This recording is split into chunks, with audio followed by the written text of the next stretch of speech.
Bienvenidos, Clau. Estamos al aire. Listo, muchas gracias, María Pao. Muy buenas tardes. Mi nombre es Claudia Patricia Restrepo, hago parte de la Dirección de Preescolar y Básica. En el marco del Plan de Desarrollo, un nuevo contrato social y ambiental para Bogotá del siglo XXI, estamos llevando a cabo una serie de eventos en el marco de la flexibilización curricular y estos eventos aportan a una de las estrategias del Plan de Desarrollo, que es la transformación pedagógica y la resignificación del PEI, haciendo un gran énfasis en brindar oportunidades de formación y educación acorde a las expectativas del desarrollo de Bogotá región. Agradecemos a quienes nos acompañan al inicio de este ciclo de conferencias sobre didáctica. Un agradecimiento muy importante a todos los colegios docentes que nos están acompañando el día de hoy, también a nuestros dos invitados que van a ser parte de este gran evento. La invitación de hoy gira en torno de cómo nos pensamos la didáctica, algunas reflexiones para el trabajo del aula y fuera de ella, en clave de favorecer los aprendizajes de los estudiantes y responder a los cambios sociales, culturales y económicos del siglo XXI.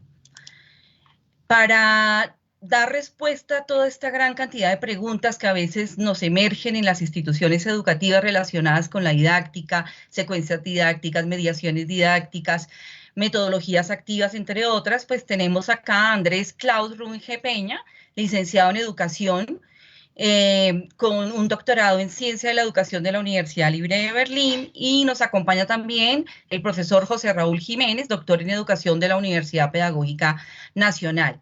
Les voy a dar entonces a ellos el micrófono con el fin de que puedan contarnos su mirada en torno a la didáctica y esas apuestas didácticas para la escuela. Entonces, los dejo con Andrés Klaus Runge Peña. Bueno, buenas tardes ya. Primero que todo, pues muchas gracias por la invitación. Bueno, a pesar del corto tiempo voy a tratar de presentar lo que tengo. Entonces, pues me dispongo a presentar. Vamos a ver si me deja compartir. Listo. ¿Me pueden hacer una señal, por favor, si se está viendo? Ya estamos viendo. Bueno, entonces, esta charla tiene como propósito hablar un poco de didáctica, de lo que se llamaría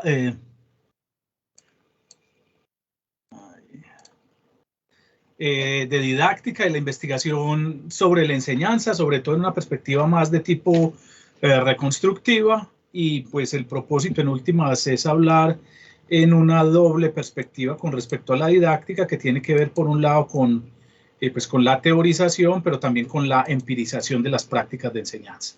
Bueno.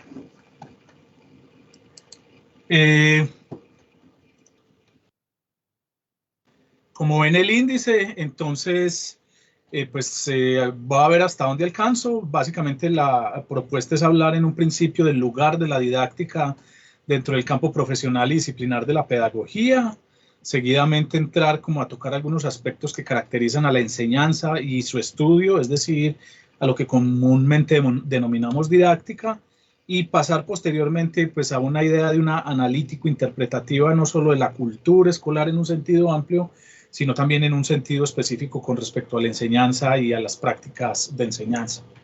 Y finalmente los numerales 4 y 5 pues hacen alusión, llaman la atención pues sobre la importancia también de considerar que dentro de los procesos de profesionalización docente es clave hacer parte de estos procesos de investigación sobre la enseñanza, y para ello entonces se propone la idea de una casuística pedagógica, y en particular dentro de esa casuística pedagógica todo lo que tiene que ver con los incidentes críticos en la enseñanza. Bueno, con respecto al primer punto, pues hablar de la didáctica implica ubicarla, o implica al menos para quien está exponiendo, y en este caso yo, pues decir qué lugar ocupa dentro de la pedagogía. Esto se los voy a decir también porque ahorita pues voy a hacer unas críticas a ciertas consideraciones sobre la didáctica, a mi manera de ver por reduccionistas, y por eso entonces creía importante que era, digámoslo así, dejar claro el lugar desde el que yo me estoy parando, desde el cual yo veo la didáctica, ¿cierto? Cuando uno habla de la pedagogía, pues lo primero que hay que tener en cuenta que como campo profesional y disciplinar, uno no está hablando de enseñar. El pedagogo o el que piensa pedagógicamente no es necesariamente el enseñante, pues eso sí se lo adjudicábamos por allá al cuidador esclavo griego, en donde las connotaciones de pedagogía estaban estrechamente ligadas al acto de conducir, de cuidar, de llevar, de proteger. Pero hoy en día, y en particular desde la modernidad, pues ya la pedagogía no solo es entendida como conducción, para eso ya tenemos el concepto de educación y uno más específico que es el de enseñanza, el de enseñar o el de educar. Y empezamos a hablar desde la modernidad de la pedagogía precisamente como una configuración disciplinaria, es decir, al igual que la sociología, al igual que la psicología, al igual que la historia, cuando estamos hablando de pedagogía estamos hablando de una disciplina dentro de las ciencias sociales y humanas que está estructurada de una manera muy compleja, pues muy seguramente no van a leer en esta imagen que tiene, pero básicamente esa es la idea, distinguir dentro de la pedagogía que no solo estamos hablando de concepciones disciplinares, como cuando uno habla de una pedagogía crítica, de una pedagogía hermenéutica, de una pedagogía constructivista, sino que también estamos hablando de unos subcampos. Esos subcampos tienen que ver con que la pedagogía abarca desde cosas muy específicas como la pedagogía escolar, es decir, de hecho en Colombia, si ustedes se ponen a ver con énfasis, lo que se ha desarrollado con fuerza es, digámoslo así, el contexto de una pedagogía de corte escolar,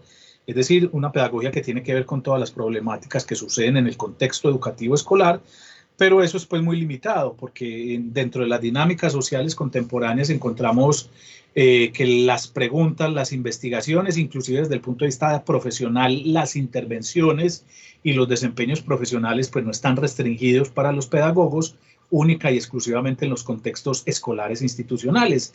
Y en ese sentido uno puede hablar de una pedagogía hospitalaria, de una pedagogía social, de una pedagogía, por ejemplo, especial o para niños en condiciones de discapacidad o necesidades educativas especiales, etcétera, etcétera. Entonces, hablar de pedagogía aquí es no hablar precisamente del acto de enseñar, sino hablar de una disciplina compleja, como las otras disciplinas de las ciencias sociales y humanas. Lo mismo sucede con la antropología, entonces uno dice la antropología, ¿eso es qué? Pero le dicen a uno está la antropología cultural, la antropología de la infancia, antropología de la adolescencia, antropología de las instituciones, antropología, etcétera, etcétera, etcétera. Entonces, en la misma lógica es que yo estoy hablando de pedagogía y dentro de la pedagogía entonces hablaríamos de un campo muy específico que es la didáctica, ¿cierto? Cuando hablamos de didáctica es porque estamos hablando de que la preocupación específica está centrada dentro o está enfocada en lo que llamamos la enseñanza. También ha habido muchas, a mi manera de ver, equivocaciones o visiones reduccionistas en donde consideran que la enseñanza es solo lo que hace el maestro, a la manera gringa del teaching.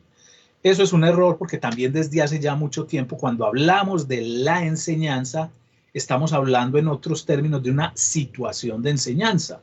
Como cuando hablamos de educar, no solo estamos aludiendo pues a la actividad del que educa, sino que la enseñanza, como la educación, aluden a situaciones, a prácticas, para ser más exactos, a prácticas sociales que están estructuradas pues a partir de algunos elementos. Y en ese sentido, cuando hablamos de la enseñanza, estamos hablando, sí, de que aparece un educador, un enseñante, sí, que aparece un aprendiz, un alumno, un escolar, etcétera, etcétera. Entonces, hablar de la enseñanza no solo es hablar del enseñar del maestro, no solo es hablar de la actividad que lleva a cabo el maestro. La enseñanza es una situación compleja que precisamente en su complejidad se convierte en objeto de estudio, en parte de estudio de lo que llamamos la didáctica, ¿cierto? En ese sentido existe más o menos un consenso amplio de que pues, la disciplina o subdisciplina de la pedagogía que se ocupa de estudiar la enseñanza es la didáctica. De todas maneras hay que reconocer, como ustedes lo ven ahí en la presentación, pues que hay diferentes concepciones de ese asunto que denominamos didáctico y que tienen que ver en un principio con una entrada desde el punto de vista de las diferentes tradiciones. ¿A qué me refiero con ello? ¿Cierto? A que, por ejemplo, en el mundo anglosajón, el concepto de didáctica pues es prácticamente inexistente. y si uno encuentra en inglés didactics es porque o han sido traducciones de otros contextos al inglés, es decir, se utiliza el inglés como lengua científica, o, digámoslo así, porque eso está asociado a unos asuntos, como lo dice el diccionario Webster, a unas connotaciones y asociaciones negativas que tienen que ver más con unas cuestiones moralizantes. Dicho en otras palabras, el concepto didáctica pues ha sido ampliamente excluido dentro del espacio investigativo y de discusión sobre la educación en el contexto anglosajón, y cuando se lo usa pues tiene unas connotaciones muy específicas que además pues no permiten hablar, digámoslo así, de un campo de indagación. Dicho en otras palabras, el concepto de didáctica en el mundo anglosajón no alude propiamente, digámoslo así, a un término, a una expresión que remita a un campo, a un espacio, digámoslo así, de investigación. Y como ustedes lo saben, pues más bien en esos contextos se alude, se apela al concepto de currículo, de estudio sobre el currículo, y particularmente pues también hay unos desarrollos que se han concentrado más en lo que se denomina el teaching research, en la investigación sobre el enseñar o en la investigación sobre la enseñanza. Clave en ello pues han sido todas las investigaciones en esa línea anglosajona sobre los asuntos de efectividad escolar, efectividad en la enseñanza, todo lo que se conoce como el programa proceso-producto, etcétera, etcétera, en donde se trata de explicar de manera cuantitativa y casi que positivista todo lo que acontece, digámoslo así, en una situación de enseñanza bajo un presupuesto hoy en día mandado a recoger, y es que no existe una relación causal entre el enseñar y el aprender. Es decir, puede que haya muy buenos docentes, pero eso no es garantía de que haya muy buenos aprendices o alumnos. Es decir, las situaciones de enseñanza involucran esos elementos, pero no se pueden reducir a un esquema causal como lo han tratado todas estas propuestas, vuelvo y repito, de educación efectiva, etcétera, etcétera. Y dentro de ese teaching research, de la investigación sobre el enseñar, pues se encuentran ya propuestas mucho más específicas como las del pensamiento del docente o las del pensamiento del maestro, en las que no voy a entrar. También desde la perspectiva del currículo, cuando se está hablando del enseñar práctico, de las situaciones de enseñanza, pues los teóricos del currículo han acuñado un concepto que es enacting curriculum, o sea, el currículo puesto en práctica, a lo que uno pregunta, bueno, señor teórico del currículo, si estamos hablando de la enseñanza como una práctica, ¿para qué tenemos que hablar de enacting curriculum si ya tenemos la práctica nombrada desde hace rato como enseñanza o como situación? Pero bueno, eso hace parte de las discusiones, hace parte de los diferentes caminos que asumen los diferentes autores en este campo más o menos enredado que es el de la pedagogía, y bueno, eso hace parte de las discusiones. En el contexto francófono, en un sentido muy amplio, pues hay como una cierta postura despectiva frente a lo que es la didáctica en singular, ¿cierto? Y pues se prefiere hablar de didácticas especialmente las didácticas de las disciplinas, ya posteriormente las didácticas de los saberes escolares, porque dentro de esa tradición francófona ha sido recurrente la oposición entre lo que denominan unos pedagogía, lo que denominan otros ciencia de la educación y propiamente pues la didáctica. Además, la didáctica otra vez no se ve de manera positiva porque se considera que cuando uno está hablando de didáctica, está hablando es de una didáctica general. Ahí también pues allá hay una concepción que habría que debatir y que, digámoslo así, lo que verdaderamente existe como campo de indagación son las didácticas de las disciplinas, es decir, la didáctica de la química, la didáctica de la física, etcétera, etcétera. Por contraste, entonces, aparece la pedagogía, que ya ahorita les voy a mostrar una de sus caracterizaciones harto reduccionista, pero no la pedagogía como una reflexión, como un campo disciplinar, sino como el lado, digámoslo así, más ligado a lo instructivo, a lo relacional dentro de los contextos o situaciones educativas y de enseñanza. Pues, por ejemplo, lo pueden ver en esta imagen. Esto es de un autor, si no estoy mal, Husayé. Entonces, Husayé, sobre la base de lo que se denomina el triángulo didáctico, que ahorita vamos a ver, que nos sirve pues para hacer estudios, pero que también es medio reduccionista.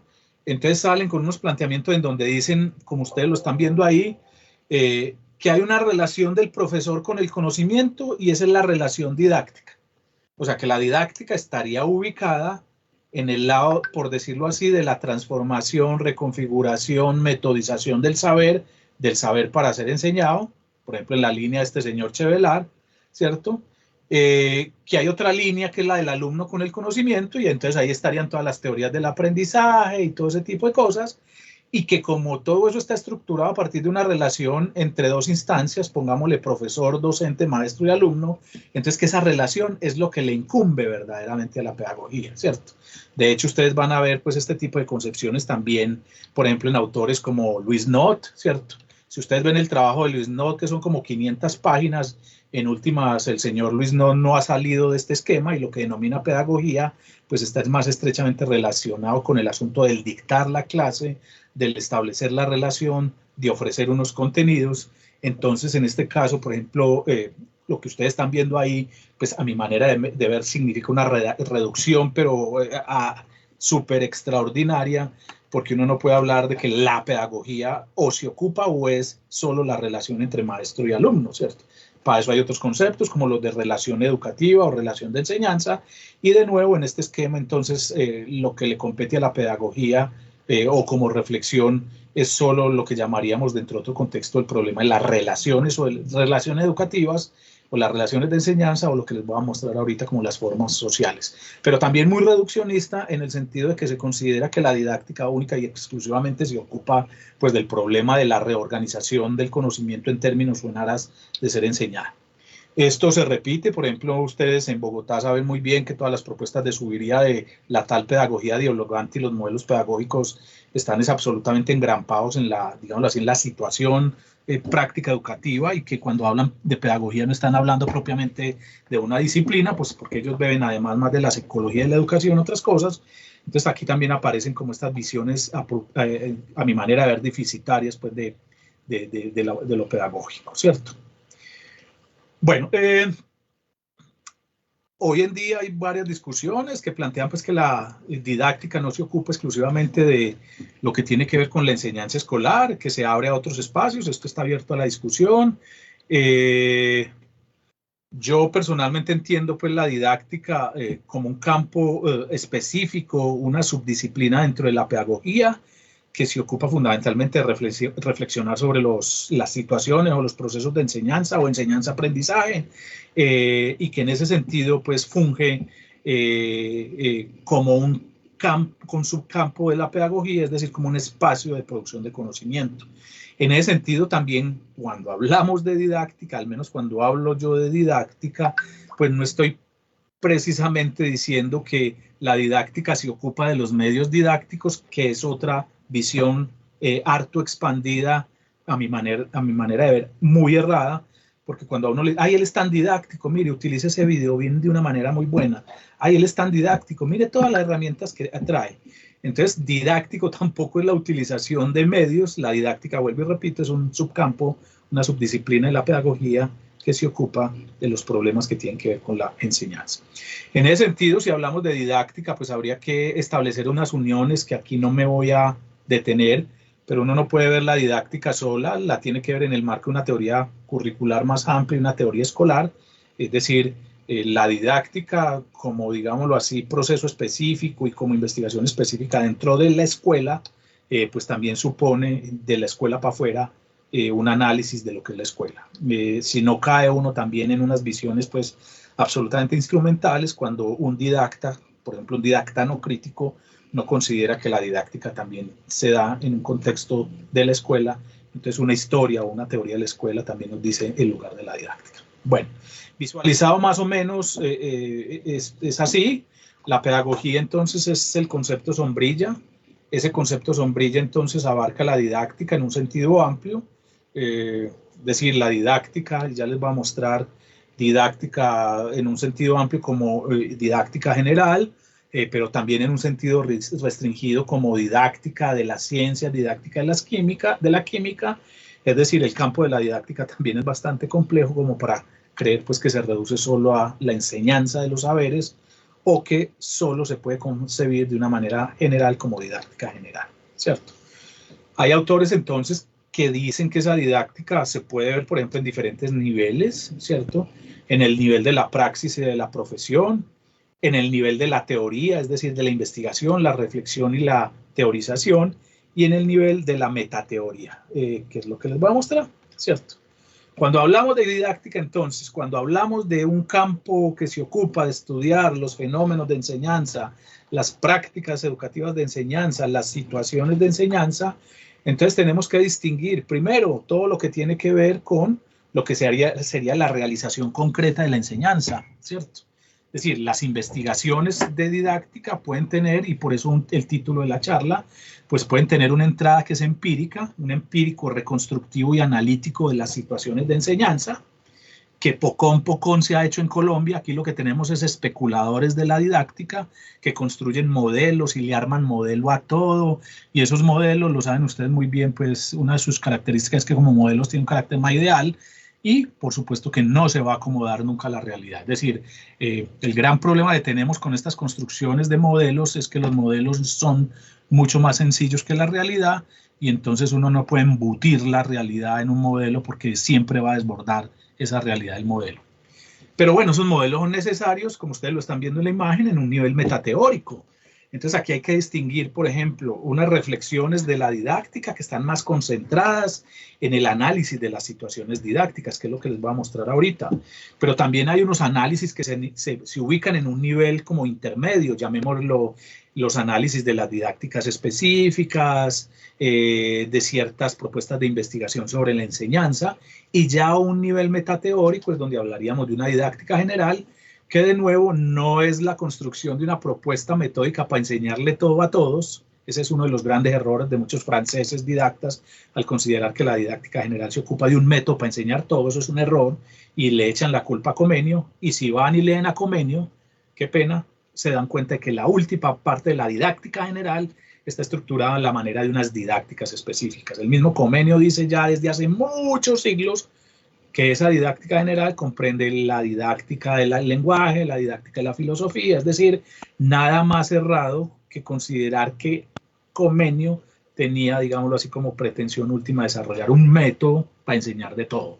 Entonces eso es falso, es un error de lectura que precisamente ha servido como conejillo de India ese error para sustentar pues una crítica a mi manera de ver infundada a la didáctica y sobre todo echándole la culpa a Comenio. Entonces tenemos un nivel metateórico, ahí sí, de discusiones sobre modelos, ¿cierto? ¿Qué significa un modelo didáctico constructivista? ¿Qué significa un modelo didáctico sustentado, qué sé yo, en la experiencia, etcétera, etcétera? Entonces hay diferentes modelos, ¿cierto? Lo interesante es que los modelos metateóricos pues sirven poco para la organización y estructuración de las prácticas de clase, ¿cierto? Bueno. Una perspectiva interesante dentro de estos diferentes niveles de análisis es lo que tiene que ver con un análisis interpretativo de la enseñanza, de las prácticas de enseñanza. Una de las maneras de entender toda situación de enseñanza o toda práctica de enseñanza es que es como pues una pieza musical, ¿cierto? Y que los docentes conjuntamente con los alumnos hay veces pues tratan de componer esa pieza. No existe una clase igual, ustedes lo saben muy bien, así preparen la misma clase para distintos grupos, pues ya en el contexto del grupo varían las cosas. Entonces la enseñanza se tiene que agarrar en términos prácticos precisamente como un performance, como una realización práctica, que obviamente en términos de una partitura pues tiene algunos elementos, en eso nos ha ayudado el triángulo didáctico, pero que pues no se deja, digámoslo así, agarrar del todo. Por eso las perspectivas de corte analítico interpretativo, de corte empírico, pues tienen una postura en donde se desatiende con fuerza esas pretensiones prescriptivas de los modelos didácticos, educativos o pedagógicos normativos, y busca más bien determinar y analizar las estructuras relevantes de las prácticas de enseñanza y dar cuenta de su relevancia y alcance. Es decir, eso señala una tensión que siempre va a estar presente dentro de las discusiones pedagógicas y didácticas, y es el punto de tensión entre descripción y prescripción, ¿cierto? Para darles un ejemplo, hace poco hicimos una investigación sobre lo que se denomina el modelo escuela nueva, ¿cierto?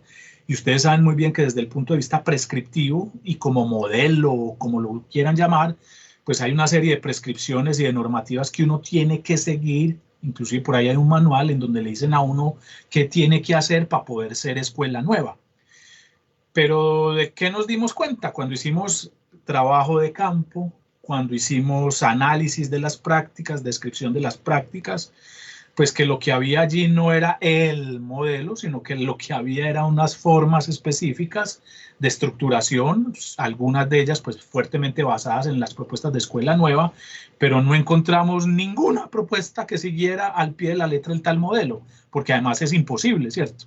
Desde no tener el libro hasta que no se seguía el libro o hasta que había clases que tenían más la forma, digámoslo así, de un aula formal, es decir, alumnos distribuidos en sillas fijas, por decirlo de alguna manera. Entonces, lo interesante es eso, o sea, necesitamos más análisis empírico, no tantos modelos normativos, pues porque para uno sentarse y decir cómo tiene que ser la enseñanza, pues ya eso se ha dicho mucho. Necesitamos más bien, en otra perspectiva, hacer estudios, descripciones, casuística de cómo está aconteciendo la enseñanza en Medellín, en Bogotá, aquí, allá y acullá, y sobre la base de esas descripciones producir teoría empíricamente fundamentada, que entre en discusión con los modelos y que permite entonces construir, digámoslo así, unas teorías empíricamente fundamentadas. Bueno, ¿y por qué? Pues porque precisamente ustedes saben muy bien que los modelos y los esquemas de planeación de la enseñanza, en el sentido más práctico, generalmente tienen lugar en un esquemita como el que ustedes están viendo al lado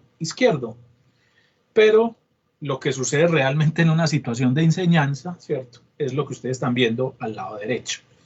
Entonces, claro, es necesario pensar la enseñanza, es necesario describirla, es necesario teorizarla, pero sobre un presupuesto básico, y es que como la enseñanza es una realización práctica, pues nunca vamos a poder tener, digámoslo así, como una descripción absoluta de ello, ¿cierto? Como tampoco la tiene el médico de la enfermedad, por eso nos morimos, y como no la tiene, pues tampoco, qué sé yo, el experto en derecho, porque siempre va a surgir una patica frente a problemas de ese tipo. Bueno, esto nos pone en una línea que cuestiona, por ejemplo, toda la propuesta reduccionista de la eficiencia en la enseñanza, ¿cierto? Todo esto nos pone también una perspectiva que critica lo que Viesta denomina el lenguaje del aprendizaje, en donde, por ejemplo, mucho de lo que nosotros hacemos en el aula o de la manera en cómo nos confrontamos con el aula tiene un carácter evaluativo. Ejemplo, el psicólogo ve a un muchachito y está interesado en el aprendizaje y entonces describe cómo el muchachito coge tal cosita, describe cómo el muchachito experimenta, describe cómo el muchachito va, digámoslo así, aprendiendo a no chocarse con la mesa de la casa, etcétera, etcétera. Es decir, el psicólogo del aprendizaje asume el aprendizaje como un asunto que hay que indagar, describir, teorizar, interpretar. Pero el aprendizaje y el lenguaje del aprendizaje que tenemos nosotros en el contexto educativo es el de la evaluación. El docente mira el aprendizaje en el aula no para describirlo, ni para teorizar sobre él, sino para evaluarlo, para decir, ay, mira, se aprendió. Entonces, el aprendizaje en el contexto educativo, la misma educación, y ustedes lo saben muy bien, es mirada desde el punto de vista evaluativo. Es decir, ¿y entonces cómo hago para que me salga? ¿Y entonces cómo hago para ser eficiente?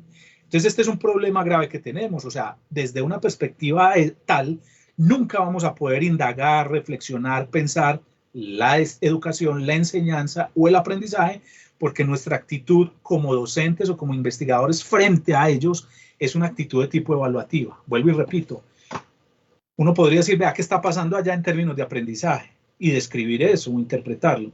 Pero generalmente lo que estamos diciendo ahí es, mira, ve si aprendió o no aprendió.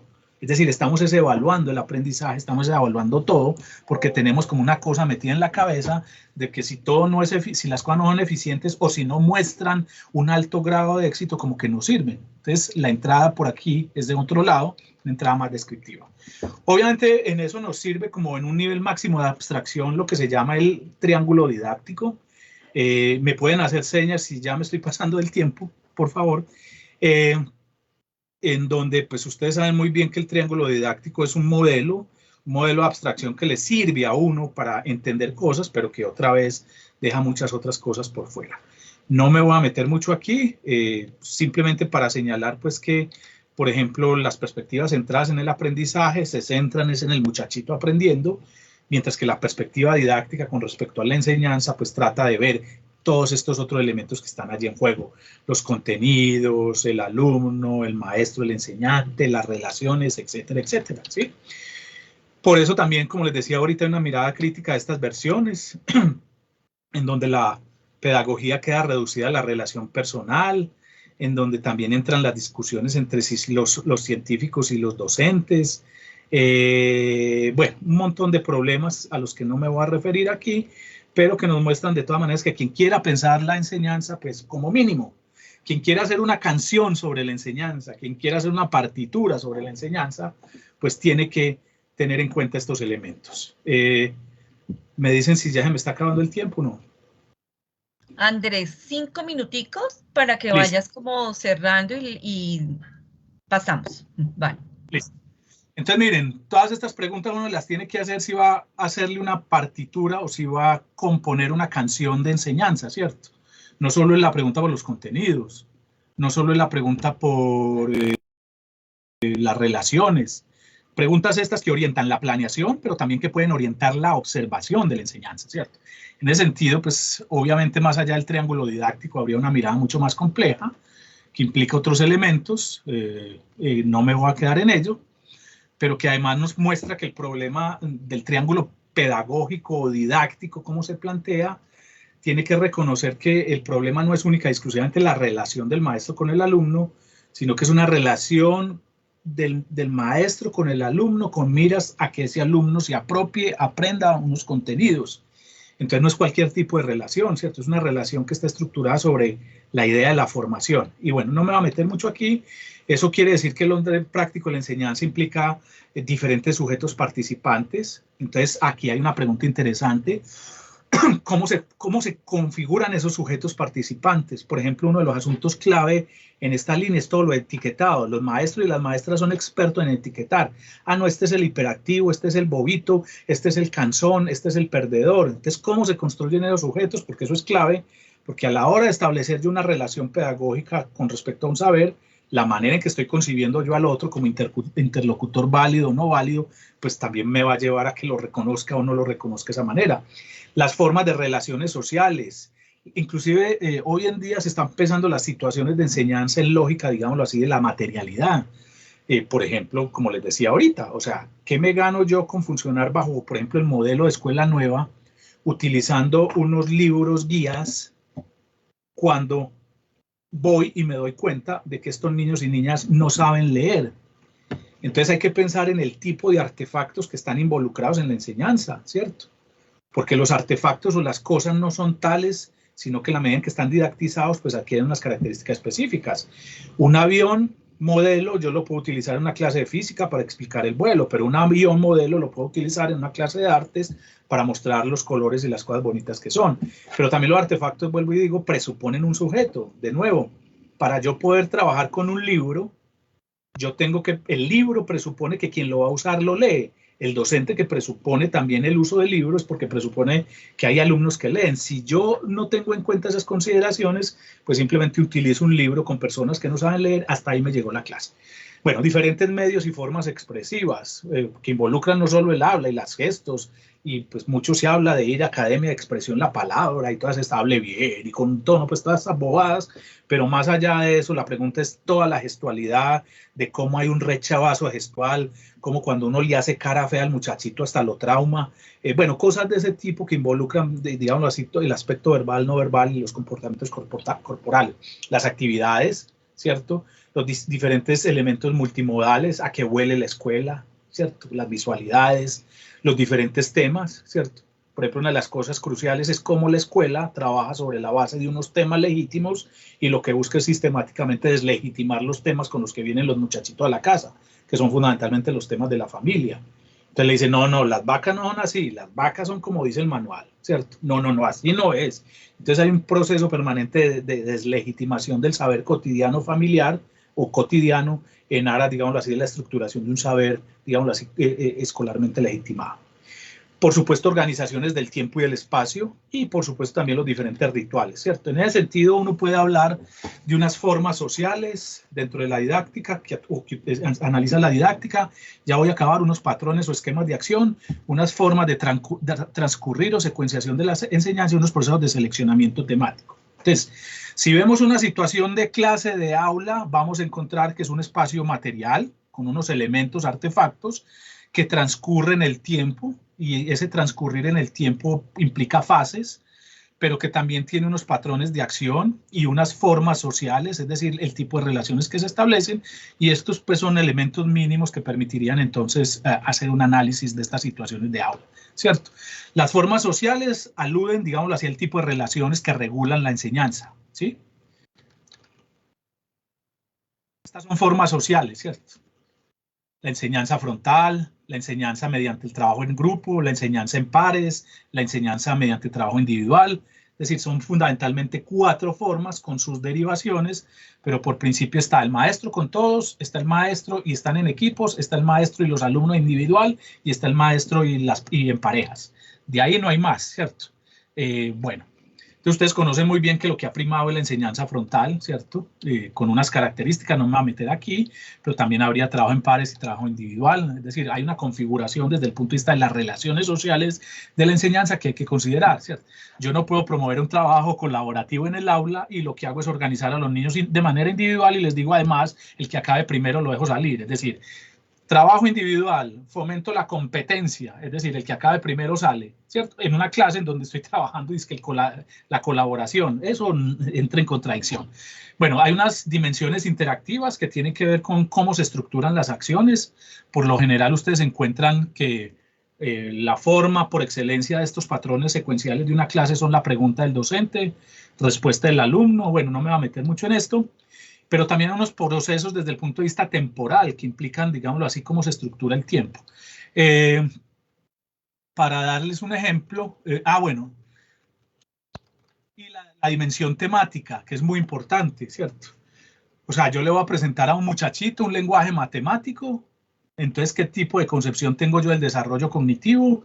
O, por ejemplo, las formas de presentación de los contenidos también están pensadas didácticamente en términos de que estoy trabajando con niños de 5 años, yo no les puedo presentar símbolos de una manera muy fuerte, no les puedo presentar un lenguaje matemático, yo tengo que recurrir más a unas formas de visualización que recurran al lenguaje, digámoslo así, más concreto, inclusive a los objetos, experimentos y acciones. Bueno, no me voy a meter en lo de los contenidos, hay una serie de preguntas que permiten entonces hablar de los contenidos. De todas maneras, más o menos esquematizado, ustedes pueden ver ahí, hay unos rituales de inicio, generalmente el docente dice buenos días, ¿cómo están? Se demoran 5 o 6 minutos para que se sienten, en otras clases se demoran media hora, pero es el ritual de inicio, se marca desde muchas perspectivas. Por ejemplo, puede organizarse desde el punto de vista de las formas sociales a partir de un plenario, ¿cierto? Lo cual supone entonces un tipo de acciones en particular, por ejemplo, acciones que tienen un carácter más informativo, después se van a hacer trabajo individual, en grupo, por mesas, etcétera, etcétera. Entonces ahí uno ve también el transcurrir, por ejemplo, en este caso específico de una clase, ¿cierto?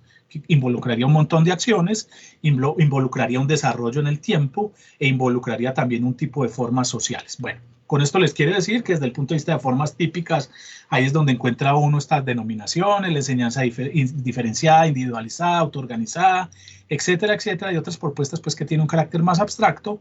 En general, entonces podemos ver, y ya pues termino aquí porque no me dio el tiempo, que cuando hablamos de la enseñanza hablamos de una situación que involucra unos elementos en el lado izquierdo, implica quién, a quiénes, cómo, con qué, cuándo, dónde, en qué contexto institucional, porque uno también tiene que considerar, pues uno no puede ir en una institución de corte religioso católico a decir que va a hablar de ateísmo, ¿cierto? Pues, es decir, lo echan, es decir, hay unas condiciones también organizacionales que implican el que se desarrolle de cierta manera la enseñanza. Esa enseñanza, entonces, se escenifica y para ello hay unas condiciones sociales, temporales e interaccionales que se concretan ya en situaciones específicas, como ustedes los ven ahí, pues señalando, mostrando, digamos así, aspectos de tipo individual. Todo eso entonces además se tiene que considerar en un contexto más amplio, que es lo que ustedes ven a la izquierda en la parte de abajo, en términos de la dimensión política, como les decía ahora, que las prácticas de enseñanza no se pueden ver al margen de la institución escolar, de la cultura escolar, y eso nos pone pues también en la línea de un análisis micropolítico de la escuela y de la enseñanza y de una teoría e historia de la escuela. Bueno, yo dejo ahí, muchas gracias, y si hay preguntas, pues ahorita las trabajamos en alguien. Muchas gracias, Andrés. Evidentemente este es un tema muy importante y es un tema que tiene muchas aristas, y entendemos que en tan poco tiempo pues no se puede abordar, por esto es un ciclo de conferencias en didáctica y estamos en el inicio. Muchas gracias. Vamos a dejar las preguntas para después de la intervención del profesor José Raúl Jiménez.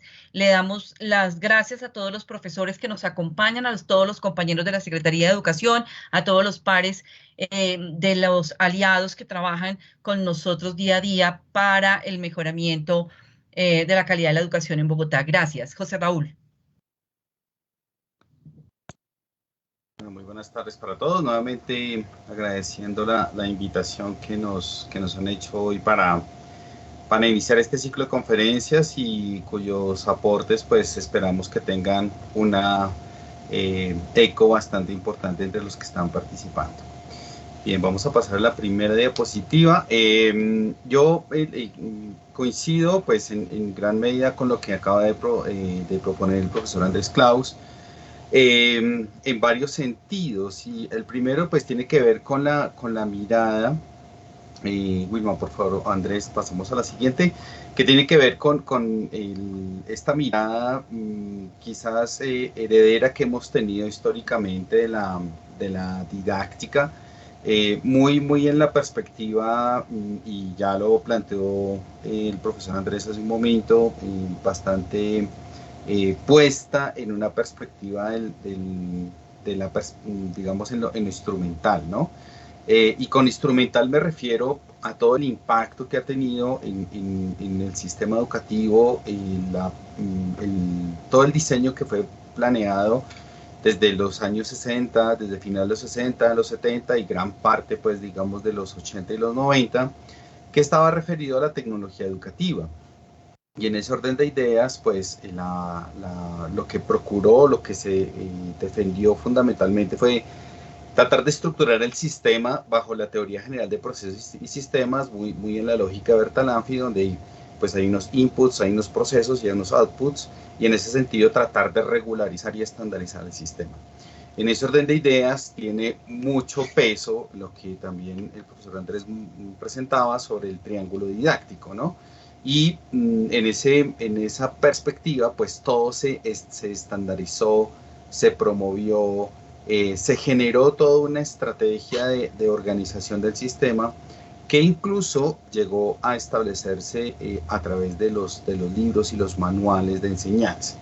Y en ese sentido, pues también ya se ha dicho cómo, entre comillas, los maestros fuimos cayendo en esa perspectiva, ¿no? En lo que yo a veces he denominado los profesores del libro. Entonces, básicamente éramos profesores en tanto usted seguía un manual, y el caso también lo propuso Andrés allí con lo que pasa con la escuela nueva, por ejemplo. Entonces, lo fácil o lo práctico era: usted es profesor, tome el manual, esto es lo que tiene que hacer, y aparecía clase a clase lo que había que hacer, etcétera. Y en ese sentido, pues toda la enseñanza estaba mediada por esa perspectiva técnica, sí, digamos, instruccional. Incluso dentro de la formación que tuvimos muchos de nosotros cuando tuvimos nuestras licenciaturas, era esa mezcla incluso de toda la herencia de la tecnología educativa, pero también con una perspectiva francófona de las ciencias de la educación, y por eso quizás pues se nos convirtió o tomó mucha fuerza o sigue teniendo bastante efecto esta perspectiva instrumental. Eso llevó, pues, como ustedes lo ven allí en la parte izquierda de la diapositiva, pues efectivamente a cerrar filas en torno a usar ciertas técnicas, ¿no? Entonces, pienso un poco en lo que uno sigue escuchando en las instituciones educativas, de cómo un niño para pasar a primero debe saber leer, escribir, sumar y restar, ¿no? Entonces pareciera que todo es un checklist de actividades que tiene que cumplir el niño para que yo, a partir de eso, pues uso determinadas técnicas de enseñanza de lectura y escritura, sigo el método global, sigo el método silábico, etcétera, etcétera, y que de cierta manera, al aplicar unas técnicas, al desarrollar unas actividades, al vincular unos recursos, pues espero unos resultados de aprendizaje. Y la pregunta aquí, como lo planteaba hace un momento el profesor Andrés, pues tiene que ver también un poco con esto de qué pasa con todo ese ejercicio y que lleva, entre comillas, a superar esta idea de que somos meramente personas o profesionales que sabemos unas técnicas y las aplicamos, y que efectivamente pues tenemos resultados, y esos resultados pues se ven en los aprendizajes de los estudiantes. Y eso, pues digamos que él tiene o sigue teniendo un gran impacto sobre las prácticas, ¿no? Y por eso quisiera complementar lo que dijo el profesor Andrés también aquí, en que el punto central y álgido de reflexión, por decirlo de alguna manera, y el objeto de estudio básicamente de la didáctica es la enseñanza. Pero no solamente en esa perspectiva instrumental que tiende a ser reduccionista de lo que significa la didáctica, sino pasar quizás a esta perspectiva un poco más reflexiva, que es la columna sobre la que estoy planteando aquí a la derecha, empezar a reconocer un ejercicio inicial que ya se ha mencionado, y es cómo el profesor toma conciencia de ese ejercicio, ¿sí? Y cómo hay un ejercicio de reflexión sobre la acción, y creo que todos cotidianamente desde nuestras prácticas los hacemos, ¿no? Incluso aún hoy en día estamos mucho más, pues por todo esto de la pandemia, mucho más desafiados por ese ejercicio reflexivo, ¿no? Los que están volviendo a las aulas, los que estamos haciendo alternancia, bueno, hay una serie de situaciones de la enseñanza que nos, entre comillas, nos obligan a reflexionar. Aquí el reto y parte de lo que quiero también plantear como otro de los pilares importantes de la didáctica, no quiero decir que el de la perspectiva instrumental se excluya y que no sirva, sino pues que históricamente está allí y que efectivamente también hace parte de lo que se mencionó previamente de la planeación. O sea, tengo que planear una clase, no puedo irme pues a improvisar, sino que efectivamente yo diseño una situación de enseñanza, llámese unidad didáctica, llámese planeador, llámese procesos de enseñanza, etcétera, y a partir de eso casi que el paso siguiente, y se mencionó también, es en esa interacción que está pasando, ¿no? Y qué pasa incluso después de esa interacción. Entonces, por eso, uno de los ejercicios allí como importantes en términos de nuestra profesión docente, y en eso quiero ser bastante enfático, es que también hacemos reflexión sobre la acción, ¿sí? Hacemos reflexión sobre las formas como enseñamos, sobre los procesos que se van dando. Y no solamente en reflexión en términos intuitivos, que sí tienen validez, ni tampoco súper estructurados, sino que tiene que ver también con un ejercicio donde vamos verificando la consistencia de nuestras propias acciones, casi que en un ejercicio que muchos nos ha pasado desde el trabajo en la escuela, y es que hay ejercicios casi que de ensayo y error, ¿no? Yo planeo, me funciona, continúo o corrijo, o digamos planeo, ejecuto, corrijo, y en ese sentido no es tanto una perspectiva de ensayo y error, sino es efectivamente el devenir propio de lo que va pasando con ese proceso de reflexión.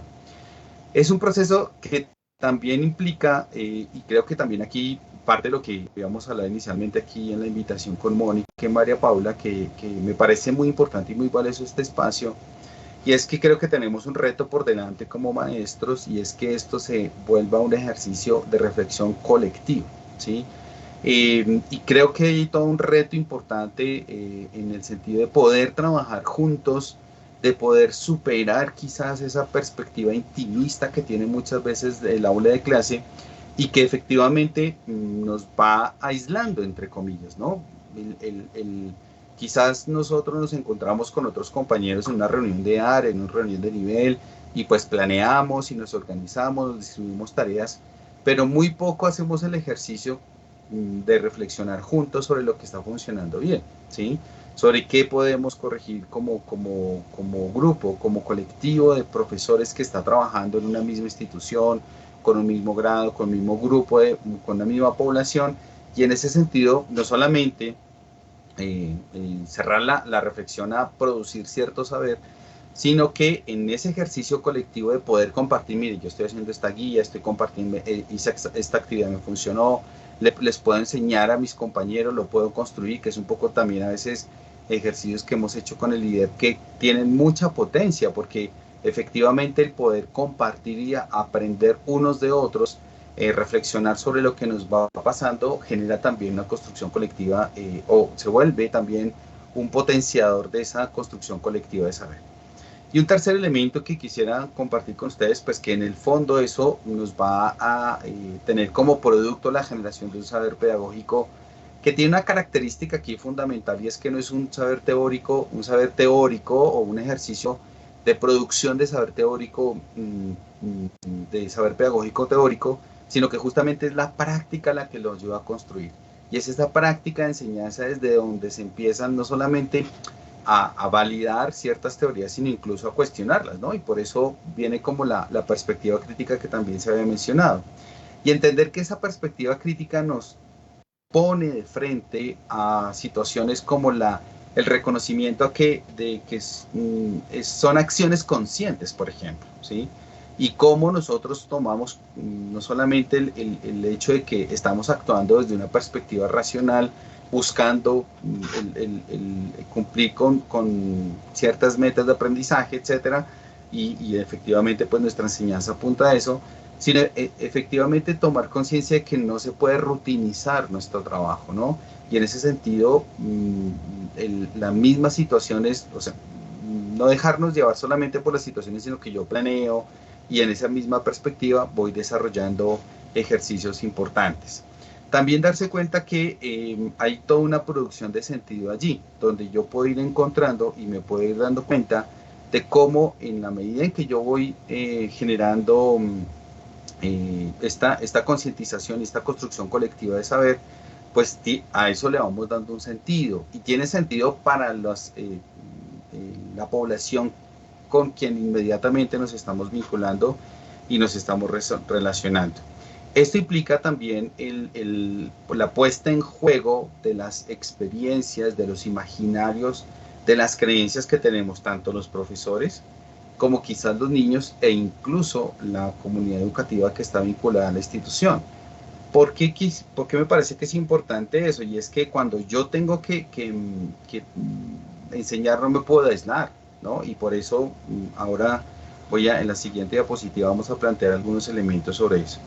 Entender también que esta perspectiva crítica me pone en una tensión de poder cuestionar qué es eso de lo que nosotros llamamos, o lo que cotidianamente nos rigen como teorías de aprendizaje, lo que pasa con las teorías de enseñanza, y cómo todo eso entra en juego y nos damos cuenta, entre comillas, si funciona o no funciona, pero porque ya he pasado por nuestra práctica, porque ya he pasado por allí, y en ese orden de ideas entender que eso me implica a mí un ejercicio de análisis y un ejercicio de reflexión. Finalmente, en esa perspectiva crítica, pues también ir encontrando las condiciones de algo que Paz Jimeno y una autora española y todo un colectivo que se llama el Grupo Fedicari han planteado, y es plantear, o lo que quieren ellos, o lo que llevan varios años también planteando, tiene que ver en la relación mutua que hay entre teoría y práctica, es decir, no solamente cuestionar la teoría, sino también ir encontrando los vínculos que desde allí se pueden derivar de la relación entre teoría y práctica. Bien, esta segunda parte, pues tiene que ver esta segunda diapositiva que ustedes están viendo, ya lo mencionaba el profesor Andrés hace un momento, que creo que también quiero plantearlo como un reto, como un desafío a trabajar, y es superar esa visión reduccionista que, como ya el profesor Andrés lo planteaba hace un momento, implica entender la didáctica en este triángulo, ¿no? Y pues con los ejemplos que él puso allí también, con los cuales estoy de acuerdo, pues es salirnos de allí, ¿no? Es quizás en una perspectiva técnica instrumental, pues aquí está puesto qué es lo que se llama el triángulo didáctico, y cuando yo pienso en didáctica, o casi que uno de los imaginarios iniciales que hay sobre la didáctica es esto, ¿no? Y me uno a la crítica que se planteaba sobre cómo se hace que todo sea didáctico, ¿no? Y a veces los mismos estudiantes, o quizás cuando trabajamos con profesores, pues también nos pasa igual, y es que nos dicen, pero es que su clase no es didáctica, ¿no? Pero es que, y pareciera que cuando tratan de hacer ese tipo de menciones, pues en el fondo lo que están poniendo en juego es quizás que no seamos tan discursivos, quizás que utilicemos otro tipo de recursos, quizás que utilicemos otro tipo de actividades, pero casi que todo ese análisis pues se centra y se cierra allí, ¿no? Entonces, bueno, pues ahí nos empezamos a cuestionar. Y por eso, en esa perspectiva del triángulo didáctico, yo quisiera aportar a la reflexión que estamos construyendo desde aquí, pues cómo este triángulo didáctico hace parte de la didáctica y pues como le decimos, está en la perspectiva instrumental. Y aquí me baso de un autor francés que se llama Yves Reuter, quien plantea el concepto de que no se debe cerrar la reflexión sobre la didáctica al triángulo didáctico, sino que tendríamos también que pensar en algo que él llama allí la constelación didáctica. Que como ustedes ven allí, pues lo que se pone en juego es cómo hay unas representaciones sociales que entran en juego. Y cómo desde el mismo uso de los recursos, desde la misma visión que se tiene sobre la educación, pues todo eso hace parte de la enseñanza y cómo todo lo que tiene que ver con la representación de lo que culturalmente existe, impacta, afecta a los sujetos, pues entra dentro del aula de clase, entra en los procesos de enseñanza. Y que quienes primero deben pensarse eso, pues somos nosotros los mismos maestros, ¿no? Hasta qué imagen tenemos de los niños, qué imagen tenemos de la escuela, qué representaciones hacemos de lo que significa el educar, cómo eso, y creo que en eso también allí hay un texto de Carlos Vázquez, Eloisa Vázquez y Alberto Martínez, plantean esa idea de empezar a superar esa visión reduccionista que se tiene en la educación, a que no se deje cooptar de la escuela, sino que es un proceso social, y en ese sentido, pues, cómo ese ejercicio de comprender la educación, pues no se cierra solamente en la escuela, ¿no? Y a partir de eso, pues, se van construyendo unas visiones sobre la enseñanza, vamos construyendo unas formas particulares de lo que significa la educación que supera la escuela, y todo eso, pues, hace parte también de la didáctica. Otras que están referidas también a lo que se menciona en esa perspectiva francófona sobre las didácticas específicas, que efectivamente son disciplinas que van entrando en juego allí, y que en esa perspectiva o en esa manera como entran en juego, pues no solamente se trata de hacer esta visión racionalista que minimiza y descompone todo, entonces hacemos didáctica general y luego hablamos de didácticas específicas, y si quizás hiciéramos un sondeo aquí de quienes nos están escuchando, pues muchos son licenciados en educación infantil en básica primaria, o se especializaron o es una licenciatura en una área específica, en un saber escolar específico, y a partir de eso pues se generan unas formas particulares de enseñar. Y aquí digamos que el reto que está por delante es empezar a mirar, bueno, ¿qué está pasando con eso, no? Porque a veces pareciera que se nos vuelve de lo cotidiano, sí, vamos a desarrollar habilidades de pensamiento crítico, vamos a hacer lectura crítica, pero bueno, y eso, hay unos procesos a seguir investigando y a seguir consultando sobre no solamente el cómo se hace, sino el impacto que eso tiene en las mismas prácticas de enseñanza, porque ya casi que enseñamos de unas determinadas maneras por esas disciplinas, y a partir de eso, cómo yo voy poniendo en juego unos saberes que yo tengo que son del orden disciplinar también.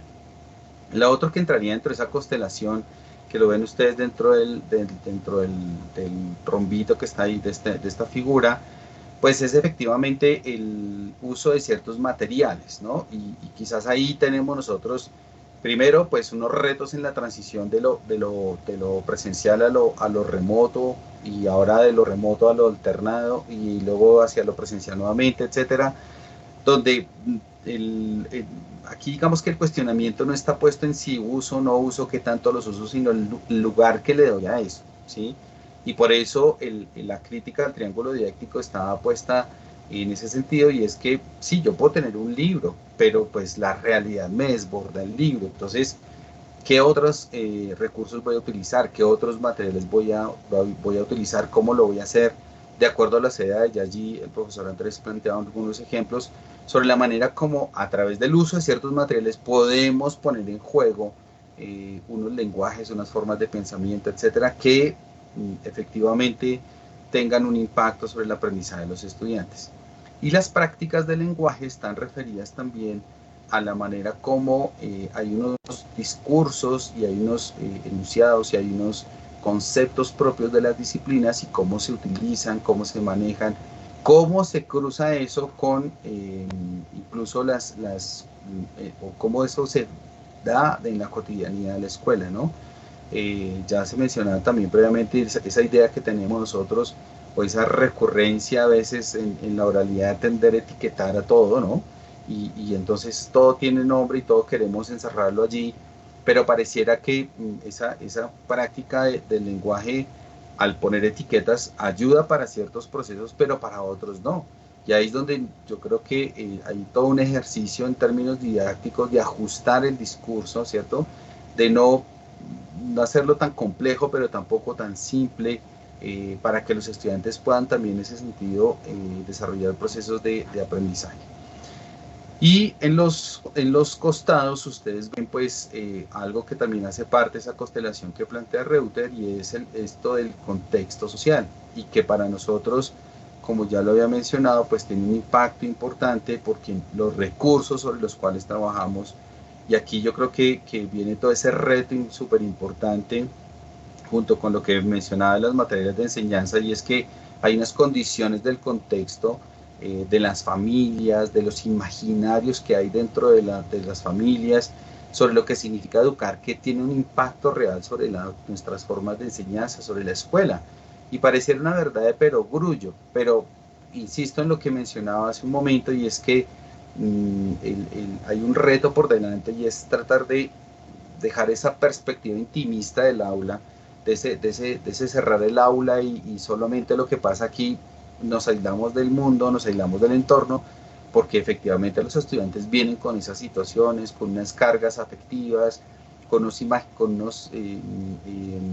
impactos y unas visiones sobre la sociedad, sobre los entornos, sobre los entornos familiares, sociales, de barrio, etcétera, que con eso llegan a la escuela.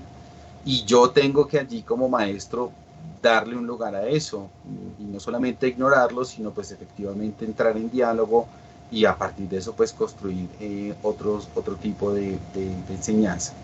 Y el contexto educativo, que también está centrado en, que es el que ven ustedes al costado derecho, que en esa perspectiva hay unas condiciones propias, no solamente puestas en un proyecto educativo institucional, ¿no?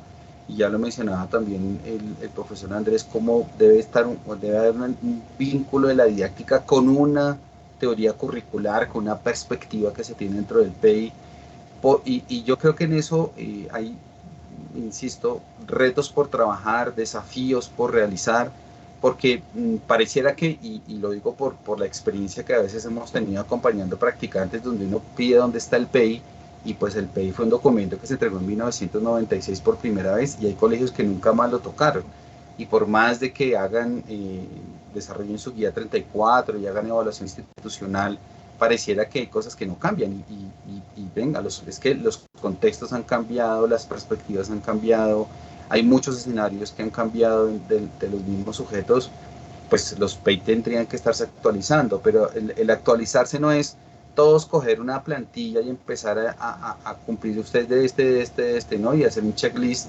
sino efectivamente como hay unas condiciones propias que traen como los proyectos, que en sus revisiones y en sus actualizaciones pues hay unos ecos, entre comillas, que van haciendo particulares a cada una de las instituciones educativas, y en ese orden de idea, cuando yo pienso la didáctica, tengo que estar mirando eso, ¿sí? Y casi que yo creo que aquí una condición de darle peso a ese tipo de ejercicios donde se han hecho apuestas del orden de las teorías que orientan muchas de las prácticas en las instituciones, porque yo creo que aquí, y pues con el perdón de ustedes, a veces creo que en nuestro gremio particularmente en lo escolar pasa mucho, y es que hay una especie como de esnovismo pedagógico, ¿no? Entonces pareciera que vivimos a la moda de la pedagogía. Entonces alguien dijo que había que hacer inteligencias múltiples porque los niños ahora es inteligencias múltiples. Entonces, Fran, entra ese discurso, y entonces empezamos a mover todo, la didáctica, las planeaciones, todos pensando en eso, pero resulta que, no sé, este señor Howard Gardner dijo hace unos años que eso ya no era vigente, entonces todos nos volcamos a Goleman, entonces inteligencia emocional. Entonces ¿sí? Y ahora hablaremos de inteligencia, ¿de qué? De competencias blandas, competencias duras, y entonces, bueno, ahí ese es como parte de lo que aparece en los discursos educativos y pedagógicos, y pues hasta dónde eso nos afecta, no nos afecta, le damos lugar, no le damos lugar, somos fieles a ciertas prácticas o ciertos procesos, y que en ese mismo orden de ideas nosotros también, cuando estamos pensando la didáctica en una visión mucho más amplia, pues nos demos la oportunidad también de construir colectivamente, como lo mencionaba hace un momento, y que en ese ejercicio de construcción colectiva tengamos en cuenta todas estas variables, todos estos otras, digamos, niveles de impacto que tienen las prácticas de enseñanza, y que efectivamente no se trata solamente de responder a un contexto social o a un contexto educativo, sino teniendo en cuenta esos contextos, pues bueno, nosotros, ¿qué podríamos ajustar de ese triángulo didáctico? ¿Qué podríamos nosotros establecer de nuevas relaciones allí, de nuevas disposiciones y de nuevos vínculos sobre lo que realmente puede ayudar a nuestros estudiantes a aprender cada vez mejor? Y pues, insisto, esto en un ejercicio de no solamente una práctica reflexiva, intimista del profesor, sino que efectivamente pues eso pueda tener unos impactos importantes sobre las prácticas de enseñanza, y a partir de eso pues construir un saber basado en la reflexión. Muchísimas gracias. Entonces, pues creo que ahora estamos en manos de quienes se están organizando para saber cómo continuamos. Muchas gracias, profe. Me parece que están muy en sintonía los dos, José Raúl y Andrés. Creo que nos están haciendo una invitación a pensarnos la didáctica desde unos marcos y unos horizontes distintos a lo que de alguna manera veníamos trabajando, y es relacionar obviamente la didáctica con metodologías o con técnicas o con acciones organizadas con el fin de que los niños y las niñas puedan aprender mejor. Y siento que hay una mirada más volcada a una reflexión de la situación didáctica que se puede presentar, y eso significa pensarse también esa práctica pedagógica desde otros horizontes. Entonces, bueno, le vamos a dar la oportunidad a todos nuestros oyentes para que puedan levantar la mano, hacer las preguntas de lo que los profesores han venido compartiendo el día de hoy. Entonces, escucho preguntas si las hay, María Pao.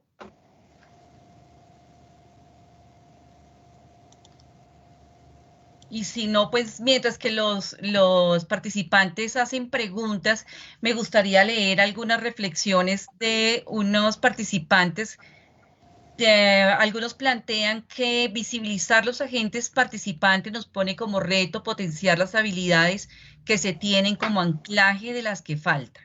Reconocer a los estudiantes, docentes y familia como gestores interactivos. Esto nos lo dice Lulú Velázquez. Lulú ha estado muy activa en el chat. Lulú también plantea, en muchos casos se ven compañeros que con la experiencia han dejado de lado la planeación de sus clases. Pareciera que tuviesen la receta perfecta, igual para todos y todas las realidades. También nos plantea que hacer del aula un espacio y evento público que es dinámico. Eso nos comparte Lulú en sus diferentes intervenciones del chat. Bueno, preguntas, Mónica, María Pao, y si no, yo sí tengo una pregunta para Andrés y para José Raúl. Nosotros generalmente hacemos invitaciones a los docentes a elaborar secuencias didácticas, pero escuchándolos hoy siento que las secuencias didácticas podríamos estar incurriendo en eso que ustedes nos han planteado, ese triángulo, y no necesariamente en la reflexión, que es lo que yo entiendo que es la invitación. Me gustaría como escucharlos frente a qué pasa con estas secuencias didácticas y por otro lado también, ¿cuándo son mediaciones didácticas y desde qué lugar hablamos entonces desde la propuesta que ustedes nos hacen hoy de mediaciones didácticas? No sé quién quiera responder. Pues a ver, ¿qué digo yo? Clase hay que planearla, ¿cierto? Okay. Es decir, yo llevo 2 días clavado organizando esta presentación. Y claro, una de las maneras de organizar es sobre la base de secuencias didácticas, pero que además, cuando uno mira las situaciones de enseñanza, Yacan lo decía, Tenemos que convertir el arte de la educación en algo que pase de ser un arte mecánico y que esté dado al arbitrio a un arte más racional, es decir, hay que meterle ciencia al asunto. Bueno, entonces en principio, desde el punto de vista profesional, pues tenemos que organizar las clases, planearlas. Es decir, tener un derrotero, ¿cierto? Como cuando al músico en determinada obra, pues tiene las partituras, pero ya el director de orquesta le da emoción. Entonces es muy distinto ver las obras de Beethoven cuando este señor, ya está, me olvidó, bueno, cuando dos directores de orquesta los dirigen, ¿cierto? Entonces uno puede ser más rápido, otra más lenta, es decir, ahí está la partitura. Nosotros tenemos que hacer partituras, pero además porque es nuestra obligación como docentes, pero además porque desde el punto de vista organizacional eso se requiere. Es decir, nos lo va a pedir el coordinador, pero también le están pidiendo a esa escuela, el magisterio le está diciendo que tiene que organizar los contenidos de alguna manera. Entonces, no es un asunto de que uno llegue a hacer lo que a uno le da la gana. De lo que uno tiene que concientizar es que de que esas secuencias didácticas no son la última palabra, que todo docente profesional tiene que estar abocado a que emerjan cosas que no estaban planeadas, que de hecho lo vivimos constantemente. Planeamos una clase, la planeamos para un grupo y sale exitosa. Planeamos esa misma clase para otro grupo y sale un desastre. Entonces ahí uno no le puede cortar las venas y no más bien decir, vea, como profesionales lo que nos caracteriza no es que a la manera de un formato técnico, ¿cierto? Seguimos un derrotero como un guión, sino que tenemos un guión, pero en medio de la obra le damos este tinte, hacemos esto otro. Entonces los profesionales se caracterizan precisamente en que su profesionalidad son capaces de lidiar con la contingencia, con lo que les aparece, y para eso necesitan saber. Porque si yo tengo el script y me aparece algo imprevisto y yo digo, ay, pues madre, hasta aquí llegué, me choqueo, se acabó la clase. Pero si yo digo, ve, yo había leído asuntos de bullying de este tipo, esto se parece a este bullying, puedo resolver la clase de X o Y manera. Entonces, las planeaciones didácticas son fundamentales en términos organizacionales, pero uno no puede creer como profesional que le van a salir tal cual las clases como las planeó en esa secuencia. En ese sentido debe tener, digamos, una cierta conciencia frente a la apertura, frente al riesgo, frente a lo que está apareciendo que uno lo había previsto, y en eso es fundamental, como dijo el profesor ahora, la reflexividad. A ver, esto no me está funcionando así, metámosle esta otra cosa. Y otro asunto es, bueno, cómo los maestros y las maestras, los docentes en general, pues llevan a cabo prácticas de sistematización, de reflexión, de descripción, de teorización sobre sus propias prácticas, que es lo que estamos diciendo también. Nosotros tenemos grupos de docentes que se reúnen a hablar del muchachito problema, pero no tenemos grupos de docentes que se reúnan a hablar sobre métodos, que se reúnan a hablar de cómo podrían estructurar a propósito una secuencia didáctica o podrían estructurar una clase y teorizar sobre eso y pensar sobre eso. No, tenemos reuniones de docentes cuyo conocimiento es siempre acerca del problema del muchachito, esta cosa, pero no grupos de docentes que teoricen, que reflexionen sobre su propia práctica, y eso es clave. Porque así como los médicos llevan años reflexionando y construyendo casos sobre la enfermedad X, y el médico principiante tiene que hacer otra vez el mismo registro y un protocolo y se va consolidando información hasta que se tienen, digámoslo así, ya datos, informaciones, teorías claras acerca de la enfermedad, que no es porque se hayan descrito una vez. Nosotros también necesitamos coger la caja negra del aula y empezar así sea a chiquitico, a teorizar, a construir, a empezar a tener un montón de información que permita, digámoslo así, cada vez más ir teorizando y construir conocimiento, digámoslo así, empíricamente fundamentado. Y en esa tarea, digámoslo así, pues estarían, por ejemplo, observadores externos, pero también los mismos docentes, pues, o sea, no es solo hablar de los problemas. Por ejemplo, yo les iba a proponer aquí, no me dio tiempo, todo el asunto de la casuística pedagógica, ¿cierto? O sea, cómo yo puedo volver un caso, por bobo que sea, un asunto de reflexión, ¿sí? Que el muchachito no miró, que el otro miró feo, que gagueó para sumar.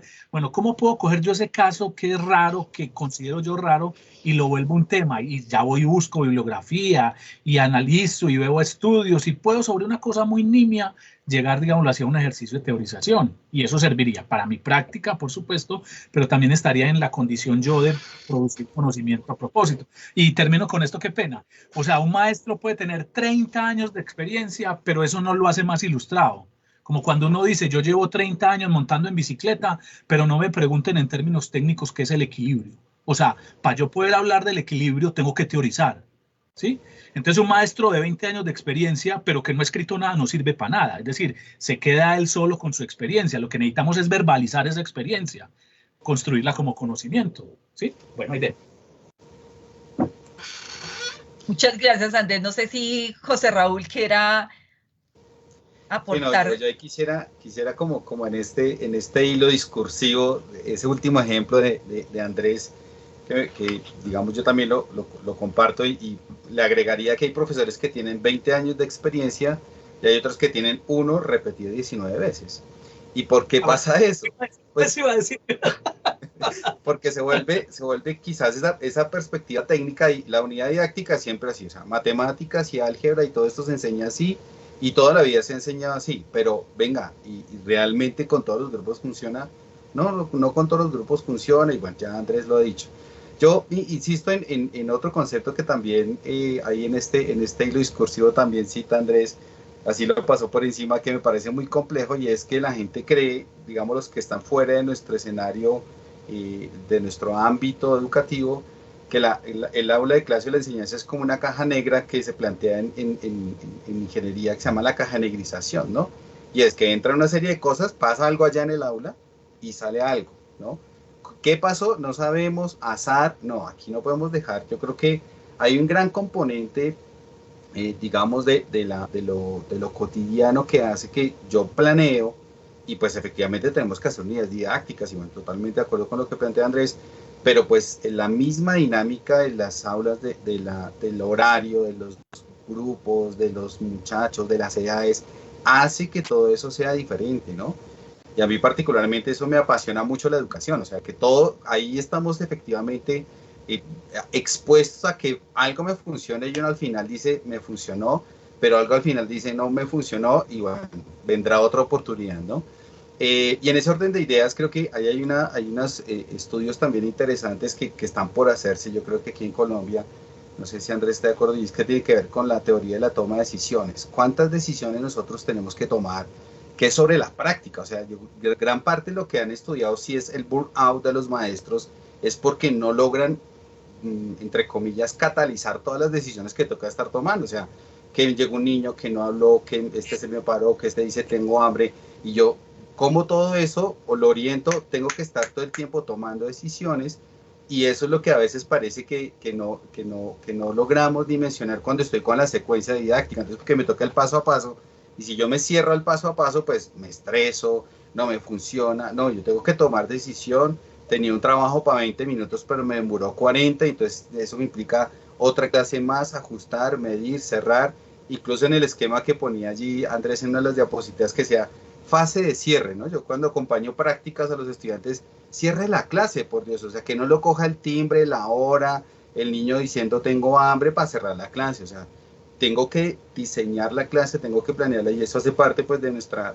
tarea como profesionales de la educación. No, yo voy a complementar Muchas algo. Gracias. Por acá hay una pregunta.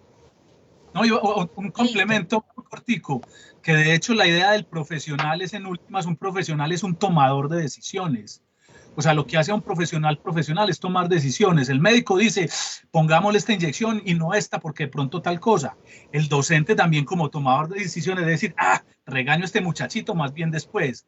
Cambio el tema o lo presento así. Entonces, la profesionalidad viene expresada en la toma de decisiones, y por eso es tan importante reflexionar sobre lo que unos autores denominan los incidentes críticos. Es decir, ¿qué hago yo con el muchachito cansón? ¿Le pego? ¿Le doy una patada o negocio con él? Todo eso lo tenemos que someter a reflexión, porque precisamente eso permite construir un conocimiento más consciente y no nos lleva a actuar sobre la base de la rutina, ¿cierto? 20 años lo mismo, que en últimas la base de la rutina es también como nos educaron a nosotros, porque uno termina pegándole al muchachito porque en la casa también le pegan a uno o le pegaron, ¿cierto? Pero usted tiene que volver reflexivo eso, y fue bueno, hay bastante también tema interesante. Muchas gracias. Bueno, aquí hay una pregunta. Dice, ¿qué relación tiene la presentación, cierto, que se ha hecho con la pedagogía crítica latinoamericana?